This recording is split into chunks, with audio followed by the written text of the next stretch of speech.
WhatsApp guys, welcome to day 61। আচ্ছা, আমাকে দেখতে পাচ্ছ, আমি একটু রেডিমেডি হয়ে গেছি, ঠিক আছে। যাবো একটু বাইরে, কাজ আছে কিছু জরুরি। সকালে উঠে তোমার ডে 60-র ভিডিওটা এডিট করছি, তো এখন তোমার অলরেডি 12টা বাজতে গেছে, তো লেট হয়ে যাবে, তাড়াতাড়ি আমার যাইতে হবে। ভাবলাম যে বের হয়ে যাওয়ার আগে একটা শর্ট দিয়ে যাই, তো যার কারণে হচ্ছে এখন আসা। বাসায় ব্যাক করতে হয়তো আজকে রাত 2টা বাজতে পারে, আরো বেশি বাজতে পারে, বলা যায় না। শপিং করার মানে ইন্টেনশন নাই ওভাবে, যদি ভাল লাগে তাহলে তো গেলাম, মানে মার্কেটেই যাচ্ছি আমি, বাট ওরকম টার্গেট নিয়ে না যে শপিংই করবো আজকে, ঠিক আছে। মানে মানুষের চোখে, পুরুষ মানুষের চোখে যা ভালো লাগে পুরুষ মানুষ তাই কিনে। আমার চোখে যদি সেরকম কিছু বাদে তাহলে আমি এরকম যাব কিনতে। আর মেইনলি যাচ্ছি অন্য একটা কাজে, তো সময় নষ্ট না করি। আর আমি যদি তোমার বাইরে যাচ্ছি, যদি আমার সেই সুযোগটা মেলে, তোমাদেরকে অবশ্যই আমি বাইরে একটু হালকা পাতলা শর্ট দেখাই দেবো, ঠিক আছে, যদি সুযোগ পাই। গাইস, তো আমি এখন বাসা থেকে বের হব, আর দেখা হচ্ছে তোমাদের সাথে পরে। ওকে, হোয়াটসঅ্যাপ গাইস, ব্যাক করতে করতে লেট হয়ে গেল। রাত 11টা বাজতেছে এখন। আমি হচ্ছে রাতের ডিনার সব কাজ বাজ সেরে এখন তোমার একটু আমার ড্রয়িং রুমে আছি, তোমরা দেখতে পারছো। আজকে একটু প্লেসটা চেঞ্জ করছি। ইউজুয়ালি আমি আমার রুমে তোমার ভিডিও ভিডিও বানাই সব সময়, আজকে একটু ড্রয়িং রুমে ওপেন স্পেসে আসছি। এতক্ষণ হচ্ছে তোমার সোফায় বসে আমি তোমার একটু নিউজ দেখছিলাম, ঠিক আছে। তো অনেকদিন নিউজ টিউজ দেখা হয় না, আজকে যেন কি মনে করে একটু নিউজ দেখলে মন চলে, তা এর জন্য নিউজটা চালানো। এবার হঠাৎ করে মনে পড়লো যে আমার তো এখনো রাতে শ্যুট করা হয়নি, তো যার জন্যই তোমার ফোন নিলাম হাতে।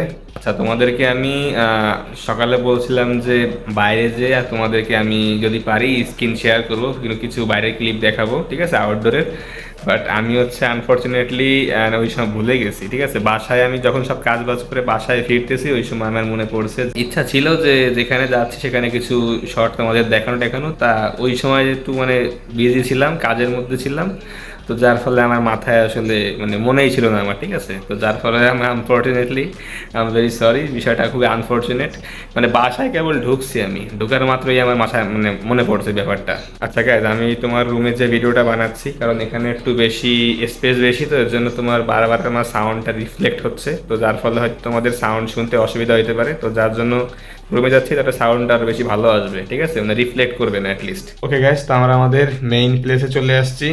This is my room. তোমাদের তো আজকেরা বলা হয়নি যে আমি আজকেরা কোথায় গেছিলাম। আজকেরা হচ্ছে মেইনলি গেছিলাম একটু মার্কেটে। আর একটা সব থেকে বেশি ইম্পর্টেন্ট কাজ ছিল হচ্ছে আমার যে ঠিক আছে, ইলেকট্রিক ফিল্টার আছে আমাদের, মানে ওয়াটার পিউরিফায়ার।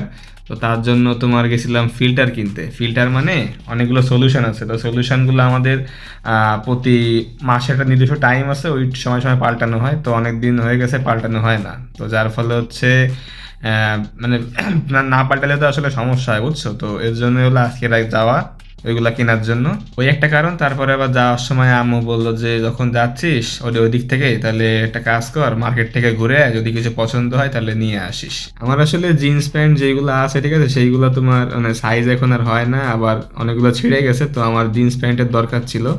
বাট আমি আসলে যে ফিটের জিন্স চাচ্ছিলাম, মানে আমার আবার একটু মানে বর্তমানে একটু ট্রেন্ডি জিনিস খুব ভালো লাগতেছে, কেন জানি বুঝলাম না। আমি আগে একটু মানে ক্লাসিক নর্মালি টাইমলেস জিনিসপত্র পছন্দ করতাম, বাট ইদানিং একটু মানে ট্রেন্ডি ট্রেন্ডি জিনিস আমার ভালো লাগতেছে, আই ডোন্ট নো ওয়াই। তো আমি খুঁজতেছিলাম বুটকাট জিন্স। বুটকাট জিন্স তো তোমরা অনেকেই জানো, হয়তো না জানলে অনলাইনে সার্চ দিয়ে নিও, কারণ আমার এখন এটা এক্সপ্লেন করতে গেলে ভিডিও একদম অনেক বড় হয়ে যাবে। তো বুটকাট জিন্স আমি খুঁজতেছিলাম, বাট আনফর্চুনেটলি আমি কোথাও খুঁজে পাই নাই। আবার পাঞ্জাবিও দেখছি, পাঞ্জাবির দোকানে 3টা পাঞ্জাবি দেখছিলাম মনে হয়। এখন টার্গেট আছে তোমার একটু ব্যাগির দিকে। আমি আসলে এখন বর্তমানে স্ট্রেট ফিটটা আমার কেন জানি মানে পছন্দ হয় না খুব একটা। স্টিল এখন আমি স্ট্রেট ফিট প্যান্ট পরি, বাট সামনে যেই প্যান্টগুলো কিনবো আমি চাচ্ছি না যে ওইগুলো আসলে এই সেম ফিটের হোক, হয় ব্যাগই হোক নাইলে তোমার বুটকাট হোক, যে কোনো একটা। আমি আসলে চাচ্ছি আমার ফ্যাশন গেমটা একটু চেঞ্জ করতে, কারণ আমি আসলে ফ্যাশন নিয়ে খুব একটা এক্সপেরিমেন্ট করি না। তো আমি মনে করি যে আমি আমার ব্র্যান্ডে রয়্যালে যেরকম ভাইবটা চাই, তো এক্স্যাক্ট সেরকম স্টাইলের কাপড় চোপড় জিনিসও আমার আসলে থাকাটা উচিত। ট্রেন্ড ওয়াইজ যদি আমি তোমাদেরকে বলি, ড্রপ শোল্ডারের সাথে কিন্তু তোমার আসলে ওই যে চাপা স্ট্রেট ফিট প্যান্ট কিন্তু খুব একটা যায় না ইন্টারন্যাশনাল স্ট্যান্ডার্ড অনুযায়ী। তাহলে কিন্তু সবাই ইউজুয়ালি এখন ব্যাগই পরে, বুট কাট এইসবই পরে। তোমার ড্রপ শোল্ডার বা ওভার সাইজের সাথে কিন্তু ওরকমই সব কিছু যায়, সাথে চাঙ্কি টাইপের জিনিস পরে। তো স্ট্রেট ওয়ার ফ্যাশনটাই আসলে এরকম একটু ওভার সাইজ চাঙ্কি চাঙ্কি ভাইবের। তো আমারও আসলে মনে হয় যে জিয়াস, আমি যখন রয়্যাল এই জিনিসটা করতেছি, তাহলে আমি যখন নিজেকে আসলে রয়্যালের ফেস হিসেবে তোমার দেখাচ্ছি, তাহলে অবশ্যই এটা আমারও নিজের ফ্যাশনটাকে একটু হলেও চেঞ্জ করাটা উচিত। এখন দেখা যাক বাদ বাকি কি হয়। আর আমি স্টিল এখনো জানি না যে আমাকে ওই স্টাইলে ওই ফ্যাশন গেমে আমাকে আসলে দেখতে কেমন লাগবে, ঠিক আছে। অনেকের হয়তো নেগেটিভ লাগতে পারে ব্যাপারটা, but I still take it positively. আর তোমাদের তো একটা কথা শেয়ার করা হয়নি, ভুলে গেছি আমি। এক দোকানে গেছি বুট কার্ট খুঁজতে, বুঝছো। তা ওই দোকানের একজন বলে, ভাই আপনি একমাত্র পুরুষ ব্যক্তি যে কিনা এসে বুট কাট খুঁজতেছেন। আমি বললাম, কেন ভাই, কি হয়েছে? দেন উনি বলতেছে যে, না ভাই, বুট কাট তো মেয়েরা পরে, বুট কাট আবার ছেলেরা কবে দিয়ে পড়লো, আপনি প্রথমে এসে বললেন যে বুট কাট দেখান ভাই। As far as I know যে বুট কাট জিনিসটা 90s এর আমলে খুবই বেশি জনপ্রিয় ছিল, ঠিক আছে। ওই সময় তোমার বেশি বুট কাটটা পরা হইতো, ওভার সাইজটা পরা হইতো। এখন আবার তোমার ট্রেন্ডে চলে আসছে, এই আর কি। এখন ভাই ওই ব্যক্তিরে বোঝাবে কিটা আসলে, ঠিক আছে, এত লজিক দিয়ে যে ভাই বুট কাট মেয়েদের জন্য না, বুট কাট ছেলেদের জন্য। মেয়েরা অবশ্যই বুট কাট করতে পারে, অবশ্যই তাদেরকে দেখতে ভালো লাগবে, বাট বুট কাটটা তার মানে এই না যে এটা মেয়েদের জন্যই বানানো হয়েছে, এটা ছেলেদের জন্য অথরাইজড, ছেলেরা পরে বুট কাট। বড় বড় সেলিব্রিটি আছে, এরা কেন তোমার এইসব বুট কাটের সব ফিটিং এর তোমার জিন্স ফিন্স পরে, তাহলে বলো, অ্যান্সার দাও। তো আমি আর বেশি কথা জড়াই নেই বেশি, ঠিক আছে, কারণ ভাই রোজার মাস, আমারও ভাই কষ্ট হয়ে যাবে ওরা বুঝাইতে, ও রোজা তো একটা কথা কাটাকাটি এই সেই, আর ওই ভিড়ের মধ্যে অত ঝামেলা কে করবে। আমি আজ খালি আচ্ছা বলে চলে এসেছি, ঠিক আছে। বাট আজকে হাঁটা পড়ছে মেলা ভাই, হাঁটতে হাঁটতে পুরো ক্লান্ত হয়ে গেছি। পরে বাসায় এসে তোমার আসতে আসতে পারে তোমার 2টা বেজে গেছে। 2টার পরে এসে তোমার গোসল করে নামাজ কালাম পড়ে ভাই মানে শরীরটা খুব ক্লান্ত ছিল। তারপরে তোমার এক ঘুম দিয়েছি আর উঠছি তোমার একদম 5টার সময়। উঠে তোমার আসরের নামাজ পড়ছি।